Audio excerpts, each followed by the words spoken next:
If you want to watch every episode of the Stop and Go F1 Retro Review of 1981 right now, you can do so by becoming a Mansell Mustache member. Click the link in the description below.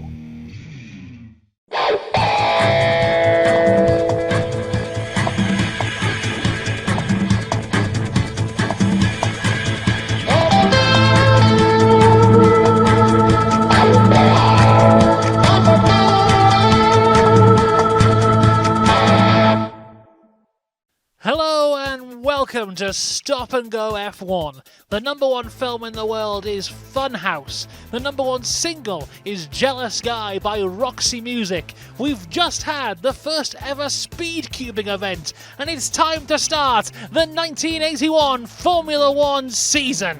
We are starting here in Long Beach, California. Now, there are 16 Formula One teams taking part in the season this year, but I'm going to talk just about the main 10.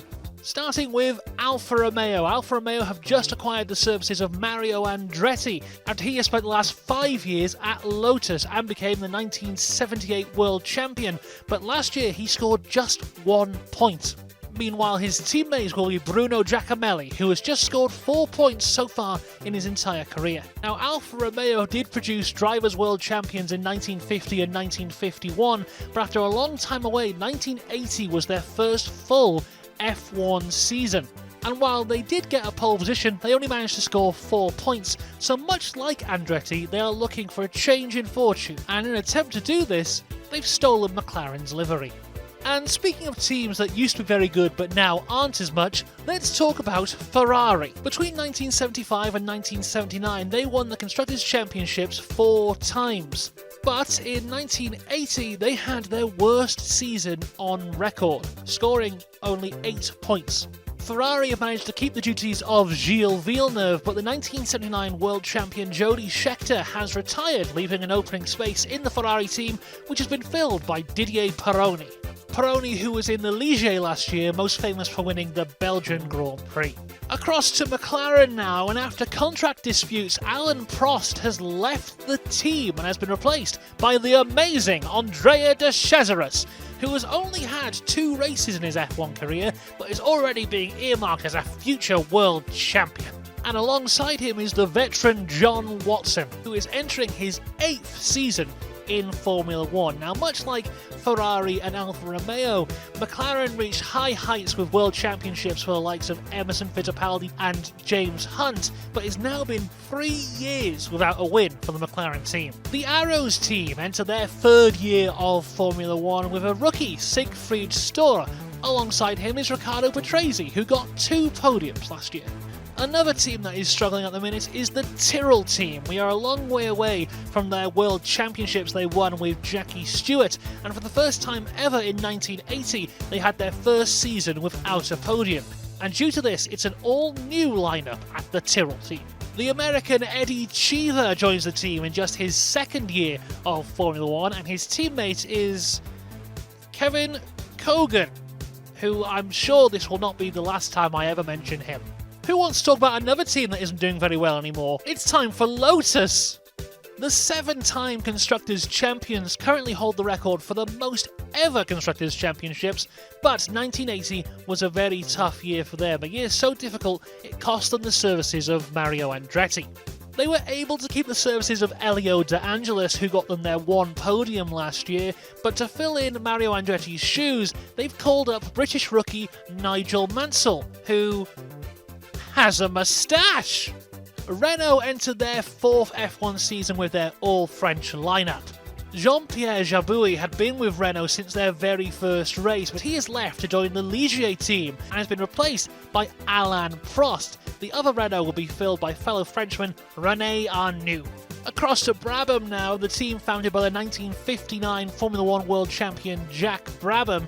They finished 3rd in the Constructors' Championship last year, and their lineup remains unchanged, with Nelson Piquet as their lead driver.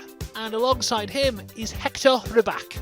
Ligier enter their 6th season of Formula One and keep the services of Jacques Lafitte, who've been with them since their very first race. And with Didier Pironi leaving, they've replaced him with Jean-Pierre Jabouille. although he did have an almighty crash at the Canadian Grand Prix last year, so he's currently recovering from his injuries and has been replaced by another Jean-Pierre Jarier. And finally, the Williams team, who come into 1981 as world champions for the first time ever. Their driver lineup is made of the reigning world champion Alan Jones and his teammate, the Argentinian Carlos Reutemann. So, what's been going on in the off-season? Well, an awful lot, so I'll say it quickly. An argument has broken out between the FIA and Formula 1, where the FIA want to remove aeroskirts and pay the teams less money. The F1 team said, not a chance, we're going to leave and start up our own F1 with blackjack and hookers. Eventually, an agreement has been reached between the FIA and F1, where the skirts will be removed, but the rules will stay the same for the next 4 years, and everyone gets more money, which is great. Unfortunately, these agreements were not reached before the first race of the year in South Africa, so that race happened, but it was pointless, and won by Carlos Reutemann. The agreement was signed 10 days ago and has been called the Concord Agreement, and now we're ready for the season to begin. Although Lotus have turned up to this race weekend with a chassis completely built out of carbon fibre, the first car to ever do this. All the other team principals have seen this and seen what a good idea it was and praised Lotus for being incredible. Oh, wait. No, sorry. I'm just getting word. All the other team principals saw this, got very jealous and complained, and now it's been banned. And with all that done, how about we talk about some actual racing? On pole position it is Riccardo Patrese, who is just 0.009 ahead of reigning world champion Alan Jones. Further down the grid, we should see Kevin Kogan, but we don't. For the first time ever, a Tyrrell driver has failed to qualify for a Grand Prix. So best of luck to you, Kevin. Oh. Kevin has just been fired. And as we hand over to Murray Walker now for the start of the race, we look down to the grid and we see that grid boxes are merely just a suggestion. And it's go, and a beautiful clean start from Riccardo Patrese, and the rest flash through after him, and it's Patrese leading Reutemann in the Williams car, with Alan Jones in third position and Gilles Villeneuve in the Ferrari. And it's Villeneuve on the right, and he's taken the lead at Queen's Hairpin, but brakes locked up and he's gone off, and the rest go through, and that's Prost in the Renault. Prost in the Renault has been punted by one of the drivers who were trying to pass him and succeeding. And young Alain Prost, in his first race in the Ferrari, is in the Renault, is out already and bitterly disappointed.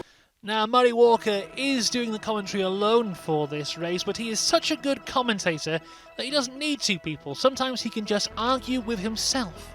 Carlos Reutemann, the most experienced driver, with the possible exception of Mario Andretti in this race. No, Reutemann has driven in more Grand Prix than Andretti. Further along in the race now, and Reutemann is challenging for the lead, but meanwhile Didier Pironi is challenging for P4. Didier Pironi in the Ferrari, being chased very hard indeed, but pressured by Nelson Piquet. And something special about Murray Walker is he does have some psychic abilities, so now it's time to see what Mystic Murray has to say. And I will forecast that as they go down Shoreline Drive, Piquet will make his challenge for fourth position by taking Pironi. Let's see if my forecast is right. Now they're into Shoreline Drive, and Piquet is... Oh, we've cut away there. That's a shame. I guess we'll never know if Murray got it right. It's happened, and we've missed it. Piquet has gone up ahead of Pironi, so Nelson Piquet is fourth, Pironi is fifth, Villeneuve in the Ferrari is still sixth, Eddie Cheever is seventh, Mario Andretti is eighth, and the last of the cars in that lineup is Jacques Laffite in ninth. But now Carlos Reutemann is properly attacking for the lead of this race, despite some amazing defensive driving from Riccardo Patrese. Hug the car downwards towards the track and help cornering, and now Reutemann's going to challenge again. Watch! He's going to pass him, he's going to take Patrese. No, but Patrese's got the inside line and he holds the lead. But he must be a very worried young man in the cockpit of the Arrows. And, you know, the driving's good and all that, there's no doubt about it, but the main issue I have is I can't really relate to Carlos Reutemann because I've forgotten what his face looks like. Actually, there is Carlos Reutemann. There's an insert to show you what the Argentine driver looks like. Ah, there we go. That is much better. And now, with the power of the people who remember what Carlos Reutemann's face looks like, he's able to challenge for the lead of this race. And this is where, surely, I keep saying it, but this surely, and it is! Carlos Reutemann started his challenge earlier, and we have a new race leader of the American Grand Prix on lap 26 out of 80 and a half. And as if that wasn't enough, Alan Jones is now closing right up on Riccardo Patrese in the orange car, who is now in second place. But you're not going to believe this, but I have forgotten again what Carlos Reutemann's face looks like. The third of these three cars is Alan Jones in the second of the two Williams. There's Reutemann again in the inset. That's the face of the man who now leads. And again, now that the people remember what Carlos Reutemann's face looks like, he is able to build a huge gap on Riccardo Patrese.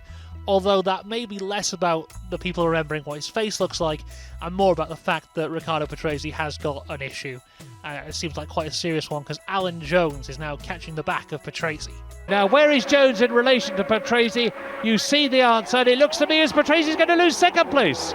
Jones comes out of his slipstream, takes the inside line at Queen's hairpin, and as we have seen so many times in the recent past, the brilliant Williams team, which is very much the team to beat these days, is again in the situation of having both first and second places.